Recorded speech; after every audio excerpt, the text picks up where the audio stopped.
तृतीय श्रेणी सरस्वती गणितमालार पृष्ठा 59 एक नंबर को 1, 2 और 4 नंबर टी करवा। प्रश्न देला ऋणांक प्रयोग में वियोग अभ्यास कर।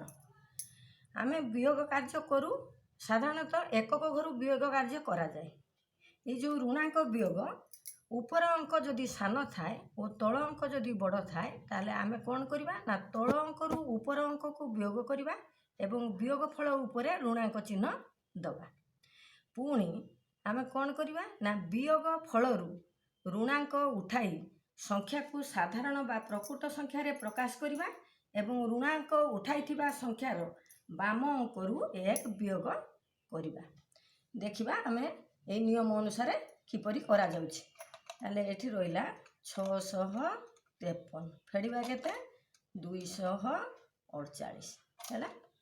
एक नंबर टी को आगे करवा। देखो एठी हमर ऊपरे अछि छोट अंक तळे अछि बड़ अंक, तेणु नियम अनुसार कौन करवा ना एठू बड़ अंक रु छोट अंक को फेडिबा। कौन करवा ना 8 फेडाण 3 करदबा केते रहिला 5। जेहेतु तल अंक रु आमे ऊपर अंक को फेडीचु आ ऊपर आमे ऋणांक चिन्ह दबा। वियोगफल स्थान रे ऋणांक 5 को लिखिबा। वर्तमान द्वितीय स्टेप रे कौन करवा ना एठी ऊपर अछि बड़ अंक, तेणु ऊपर अंक रु तल अंक को फेडीदबा।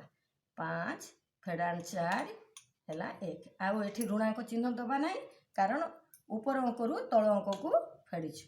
वर्तमान शतक घरे भी मध्य ऊपर अछि बड़ अंक, तेणु बड़ अंक रु छोट अंक को फेडी दबा। 6 फेडाण 2 4 हैला। एठी साधारण संख्या 4 हैला। वर्तमान एठी आमे कौन करवा तृतीय नियम रे ना ऋणांक उठेबा। ऋणांक उठेले कौन करवा ना 5 रो परम मित्र केते परम मित्र लिखिबा। 5 रो परम मित्र 5 परम मित्र 5 से 5 को आमे कौन करवा एठी लिखिबा। वर्तमान ऋणांक रु साधारण बा प्रकृत संख्या रे प्रकाश कले ऋणांक बाहर करथिबा बा साधारण संख्या प्रकाश करथिबा अंकर पछ अंक रु 1 वियोग करा जाए।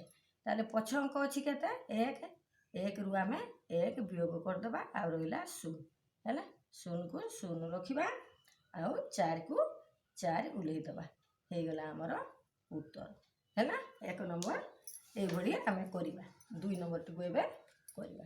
2 नंबर रे अछि 983 फेडाण 196। देखिबा ए प्रणाली करिबा। 2 नंबर रे कोन अछि ना 983 फेडाण केते 196 फेडिबा।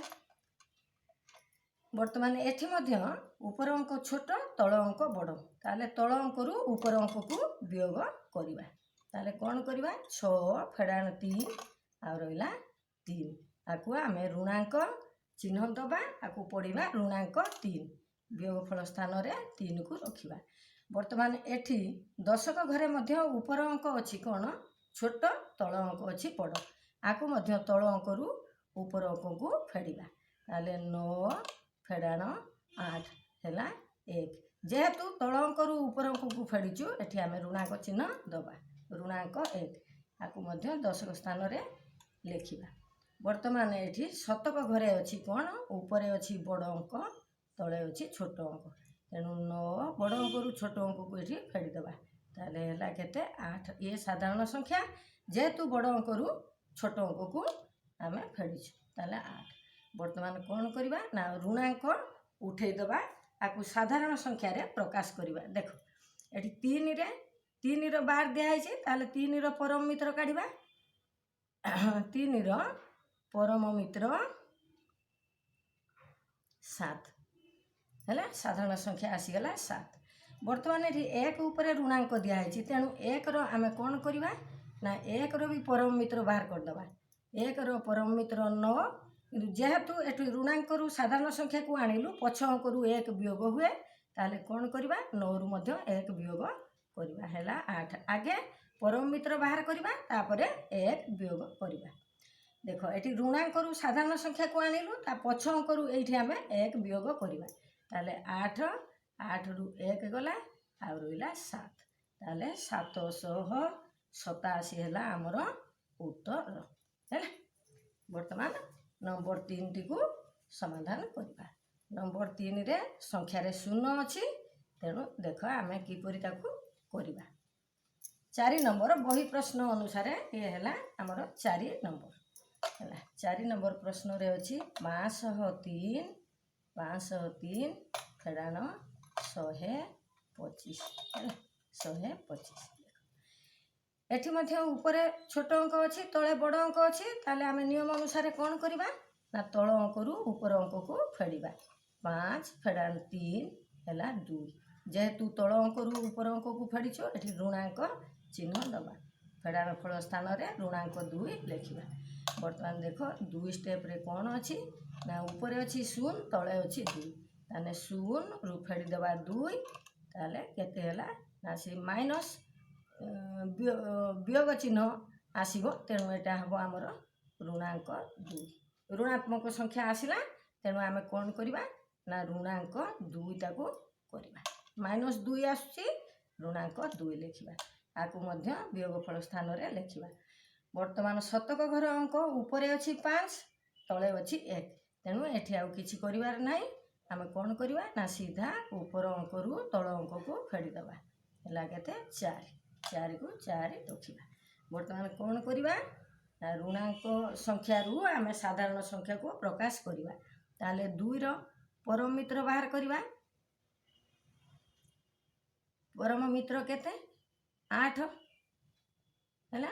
2ର ପରମ ମିତ୍ର 8, ତାହେଲେ ଏଠି 8 ଲେଖିବା। ପୁଣି ଅଛି 2, ଏଠି ଋଣାଙ୍କ 2 ଅଛି, ତାର ବି ପରମ ମିତ୍ର 8। ସେ ଋଣାଙ୍କ 2ର ପରମ ମିତ୍ର ହେଇଗଲା 8। ଯେହେତୁ ଋଣାଙ୍କରୁ ସାଧାରଣ ସଂଖ୍ୟାକୁ ଆଣିଲୁ, ପଛ ସଂଖ୍ୟାରୁ 1 ବିୟୋଗ କରିବା। 8ରୁ 1 ଗଲା 7 ହେଲା, 7 ହେଇଗଲା। ପୁଣି କ'ଣ କରିବା ନା ଏଠି ଋଣାଙ୍କ ସଂଖ୍ୟାରୁ ସାଧାରଣ ସଂଖ୍ୟାକୁ ଆଣିଲୁ, ତେଣୁ ଏଠି 1 ବିୟୋଗ କରିବା। ଶତକ ଘର ଅଙ୍କରୁ 1 ବିୟୋଗ କରିବା।